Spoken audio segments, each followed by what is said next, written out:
प्रधानमंत्री नरेंद्र मोदीर कृत्रिम बुद्धिमत्ता विषयक 2020 शीर्ष सम्मेलन रेस 2020 उद्बोधन देशर कृत्रिम बुद्धिमत्ताक प्रतिनिधित्व करिब परा विषयসমূहर गुरुत्व राज्यखনত कोविडर आरोग्य हार 81.76% वृद्धि देशजुरी आरोग्यर संख्या 56,59,000 अधिक तेजे कढ़िया रोगे सृष्टि करा विश्वायतनिक स्वास्थ्य समस्यार विरुद्धे जुझ दिया 3 गराकी विज्ञानीলৈ এই বছৰৰ চিকিৎসাৰ নোবেল বঁটা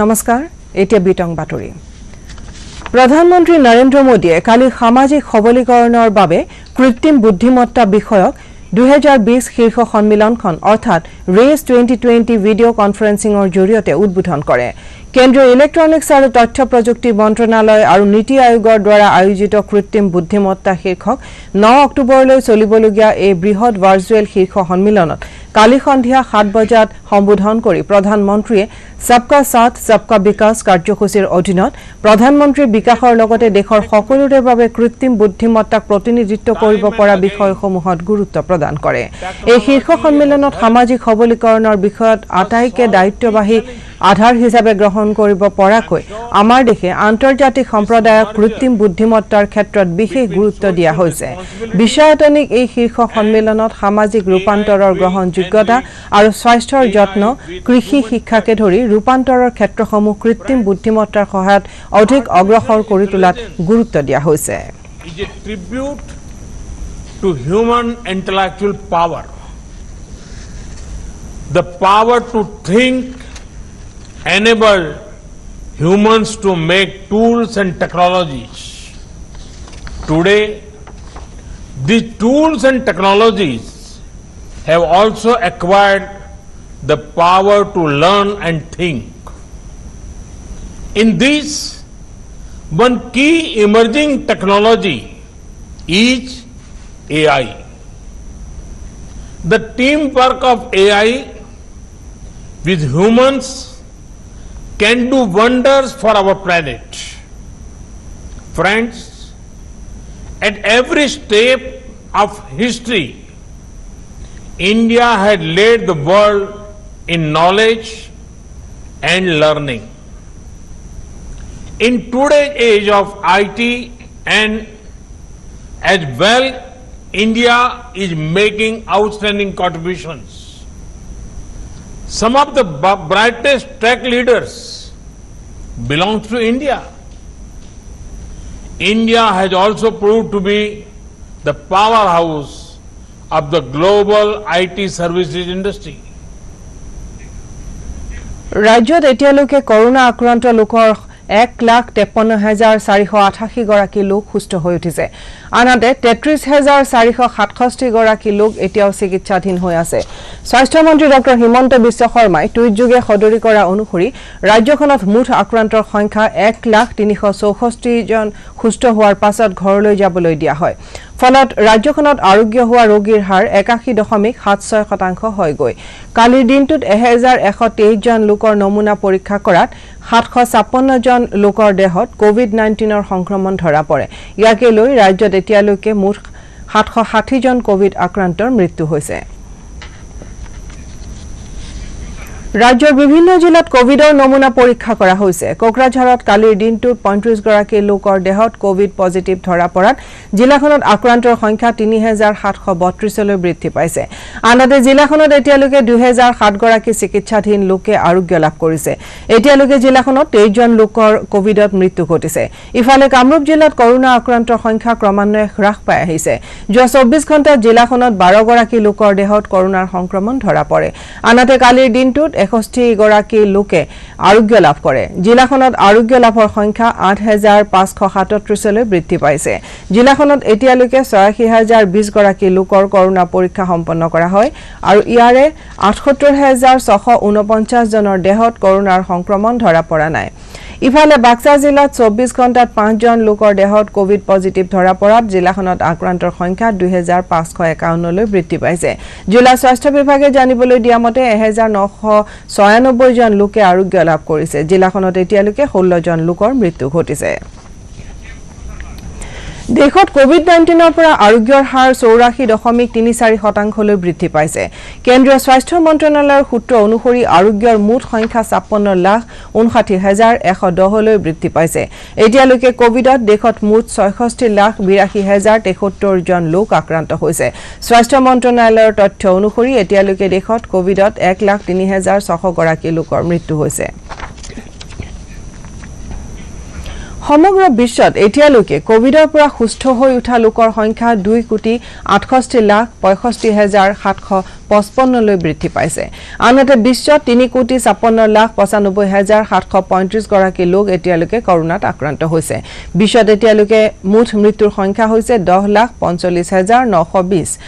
আমেৰিকা যুক্তৰাষ্ট্ৰত সমগ্ৰ বিশ্বৰ ভিতৰত আটাইতকৈ অধিক সংখ্যক 76,79,644 গৰাকী লোক আক্ৰান্ত হৈছে।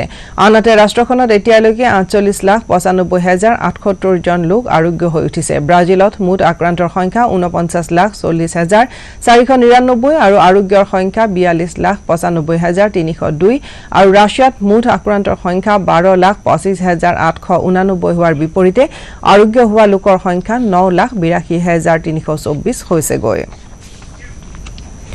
ব্ৰহ্মপুত্ৰকে ধৰি ইয়াৰ কেইবাখনো উপনৈৰ জলপৃষ্ঠ ক্ৰমান্বয়ে হ্ৰাস পাই অহাৰ ফলত ৰাজ্যৰ সামগ্ৰিক বান পৰিস্থিতি ভালেখিনি উন্নত হৈছে।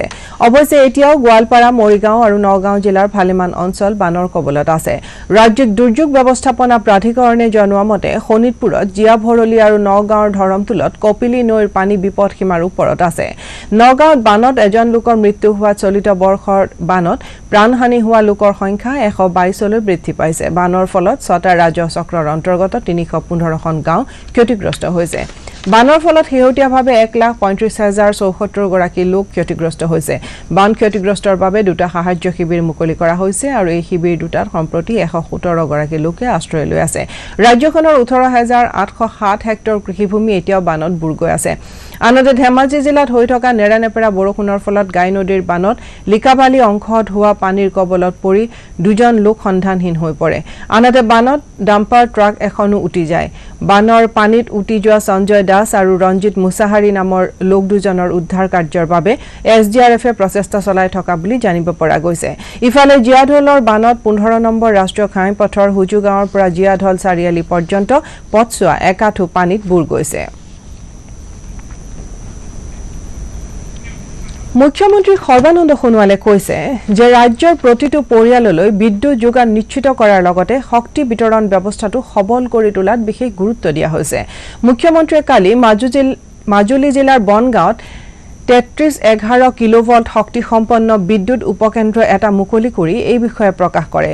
দীনদয়াল উপাধ্যায় গ্ৰাম জ্যোতি যোজনাৰ অধীনত নিৰ্মিত এই বিদ্যুৎ উপকেন্দ্ৰটোৰ জৰিয়তে জিলাখনৰ 700ৰো অধিক উপভোক্তাক উপকৃত কৰিব।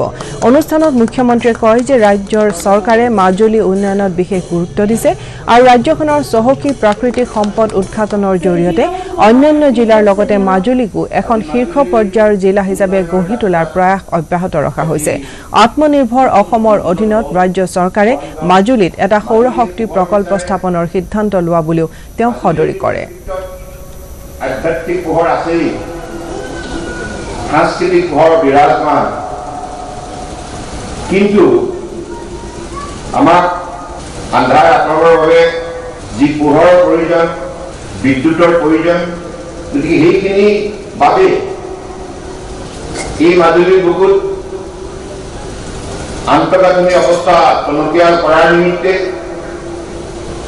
অসম চৰকাৰৰ তৰফৰ পৰা উল্লেখযোগ্য পদক্ষেপ গ্ৰহণ কৰা হৈছে। পূৰ্বতেই আমাৰ এই মাজুলীত কেৱল 8 মেগাৱাটৰ ব্যৱস্থা আছিল। ইয়াৰ পৰিৱৰ্তে আজি মাজুলীয়ে 18 মেগাৱাটলৈকে শক্তি বৃদ্ধি কৰিবলৈ সক্ষম হৈছে। আমাৰ লক্ষ্য মাজুলীৰ প্ৰতিটো পৰিয়ালে যেন পোহৰ পায় আৰু এই পোহৰত আমাৰ শিল্পীসকলে, সাহিত্যিকসকলে, ছাত্ৰ ছাত্ৰীসকলে আৰু আমাৰ খেতিয়কসকলে সেই পোহৰৰ ফলত কৰ্মসংস্কৃতি পথাৰখন অধিক সক্ৰিয় কৰি তোলাৰ বাবে যেন তেখেতসকলে আগুৱাই যাব পাৰে। ৰাজ্যৰ খিলঞ্জীয়া লোকলৈ ভূমিপত্ৰ প্ৰদান কাৰ্যসূচীৰ অধীনত কালি ৰাজ্যখনৰ বিভিন্ন জিলাত আনুষ্ঠানিকভাৱে 50,000ৰো অধিক লোকলৈ ভূমিপট্টা বিতৰণ কৰা হয়। মুখ্যমন্ত্ৰী সৰ্বানন্দ সোণোৱালে কালি মাজুলীত ভূমিপট্টা প্ৰদান কাৰ্যসূচীত অংশগ্ৰহণ কৰি কয় যে এতিয়ালৈকে মাজুলীৰ 8,489টা ভূমিহীন খিলঞ্জীয়া পৰিয়ালক ভূমিপট্টা আৰু অনুমোদন পত্ৰ প্ৰদান কৰা হৈছে। আগন্তুক দিনসমূহত জিলাখনত আন 5,000 থলুৱা গৃহহীন লোককো ভূমিপট্টা প্ৰদান কৰা হ'ব বুলি তেওঁ জনায়। জিলাখনৰ ভূমিহীন লোকক আনুষ্ঠানিকভাৱে ভূমিপট্টা প্ৰদান কৰি মুখ্যমন্ত্ৰীয়ে কয় যে অসম চৰকাৰে ৰাজ্যৰ 25খন জিলাত ভূমিপট্টা প্ৰদান কৰি এনেদৰে 1 লাখ খিলঞ্জীয়া লোকক ভূমিপট্টা বিতৰণ প্ৰক্ৰিয়া এক ঐতিহাসিক মুহূৰ্ত বুলি উল্লেখ কৰে।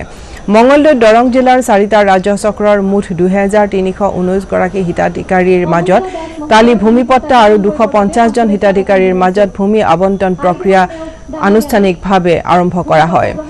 এই উপলক্ষে জিলা প্ৰশাসনৰ উদ্যোগত জিলা পুথিভঁৰাল প্ৰেক্ষাগৃহত অনুষ্ঠিত পট্টা বিতৰণী অনুষ্ঠানত উপস্থিত থাকি জনস্বাস্থ্য কাৰিকৰী মন্ত্ৰী ৰিহন দৈমাৰী আৰু ৰাজ্যসভাৰ সাংসদ ভুৱনেশ্বৰ কলিতাই এই প্ৰক্ৰিয়াৰ শুভাৰম্ভ কৰে। ধেমাজিতো কালি জিলা প্ৰশাসনৰ উদ্যোগত ধেমাজি কাছাৰী ময়দানত জিলাখনৰ 2,084 জন লোকৰ মাজত পট্টা বিতৰণ কৰে। সাংসদ প্ৰদান বৰুৱা আৰু ধেমাজিৰ উপায়ুক্ত নৰসিং পাৱাৰে এই পট্টাসমূহ প্ৰদান কৰে। কোকৰাঝাৰত মন্ত্ৰী প্ৰমীলা ৰাণী ব্ৰহ্মই কালি খিলঞ্জীয়া হিতাধিকাৰীক ভূমিপট্টা প্ৰদান কৰে। নলবাৰী নাট্য মন্দিৰত অনুষ্ঠিত অনুষ্ঠানত উদ্যোগ আৰু বাণিজ্য মন্ত্ৰী চন্দ্ৰমোহন পাটোৱাৰীয়ে হিতাধিকাৰীসকলক ভূমিপট্টা প্ৰদান কৰে। ইফালে যোৰহাট, গোৱালপাৰা, তেজপুৰ, হাইলাকান্দিকে ধৰি অন্যান্য বিভিন্ন জিলাৰ পৰাও ভূমিপট্টা প্ৰদানৰ বাতৰি আহি আছে।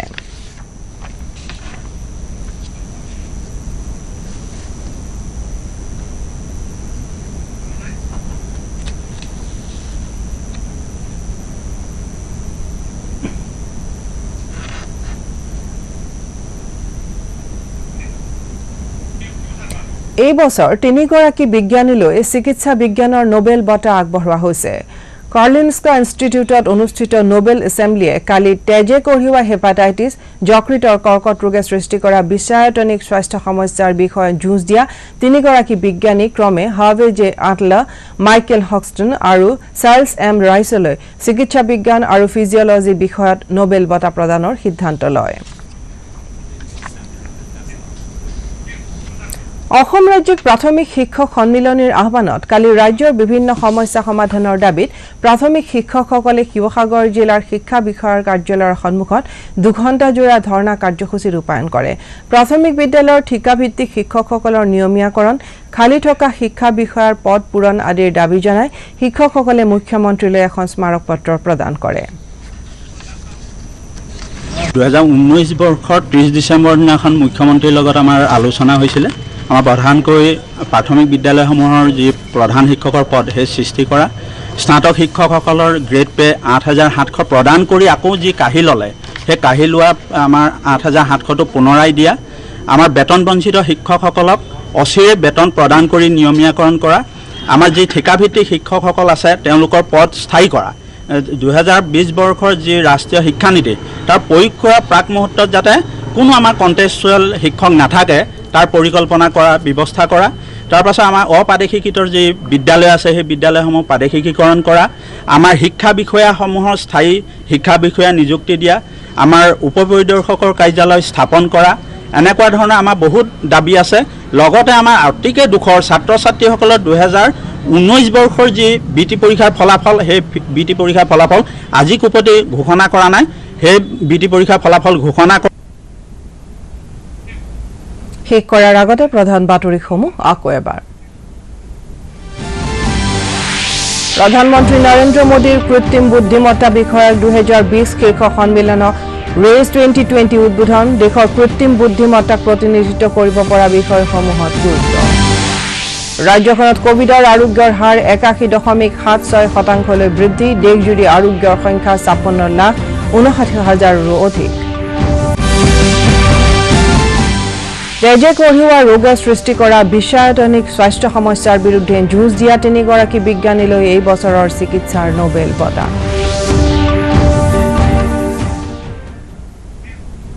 বাতৰিৰ পৰা বিদায় লোৱাৰ আগেয়ে আমাৰ মাস্ক আপ ইণ্ডিয়া অভিযানৰ এটা গুৰুত্বপূৰ্ণ ঘোষণা কোভিড-19ৰ যুঁজত এই মহামাৰীৰ বিৰুদ্ধে প্ৰাথমিকভাৱে জয়ী হ'বৰ বাবে আমি সকলো সময়তে মাস্ক পিন্ধাটো বাধ্যতামূলক বিশেষকৈ ৰাজহুৱা স্থানত থকা সময়ত মাস্ক পৰিধান কৰাৰ লগতে সঘনাই সাবুনেৰে হাত ধোৱা অথবা হেণ্ড স্যানিটাইজাৰ ব্যৱহাৰ কৰাটো অপৰিহাৰ্য ইয়াৰ লগতে অন্তত 2 মিটাৰ ব্যৱধানৰ শাৰীৰিক দূৰত্ব বৰ্তাই ৰাখি আমি কৰোনাৰ যুঁজখনত জয়ী হ'ব লাগিব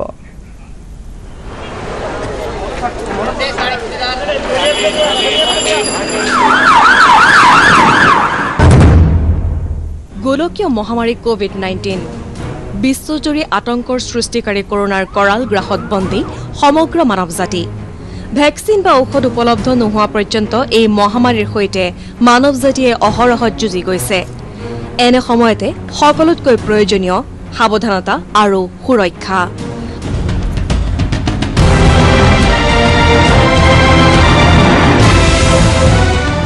ফেস মাস্ক কৰোনাৰ পৰা হাত সৰাৰ আটাইতকৈ উত্তম উপায় হিচাপে বিবেচিত হৈছে বিশ্ব স্বাস্থ্য সংস্থা আৰু বিশেষজ্ঞসকলৰ গৱেষণায়ো ইয়াকে প্ৰমাণিত কৰিছে যে মাস্ক ব্যৱহাৰৰ দ্বাৰা কৰোনা সংক্ৰমণ যথেষ্ট পৰিমাণে হ্ৰাস হয় মাস্কৰ দ্বাৰা মুখ আৰু নাক ভালদৰে ঢাকি কৰোনা সংক্ৰমণ ৰোধ কৰিব পাৰি কৰোনা সংক্ৰমণৰ পৰা হাত সাৰিবলৈ ভালদৰে মাস্ক পৰিধান কৰাটো জৰুৰী बिना मास्क या फेस कवर के घर से बाहर निकलने की अभी कल्पना करना भी सही नहीं है ये जितना खुद उस व्यक्ति के लिए खतरनाक है उतना ही उसके आसपास के लोगों के लिए भी বহুলোকে মাস্কখনেৰে নাক আৰু মুখ ভালদৰে ঢাকি নলয় যাৰ ফলত সংক্ৰমণৰ সম্ভাৱনা অধিক হৈ পৰে মাস্ক আপ ইণ্ডিয়া ডিডি নিউজৰ বিশেষ পদক্ষেপ মাস্ক আপ ইণ্ডিয়াৰ সৈতে সহযোগ কৰক মাস্ক পিন্ধক আৰু আপোনাৰ মুখ আৰু নাক ভালদৰে ঢাকি লওক পৰিয়াল আৰু বন্ধুবৰ্গক মাস্ক পিন্ধিবলৈ কওক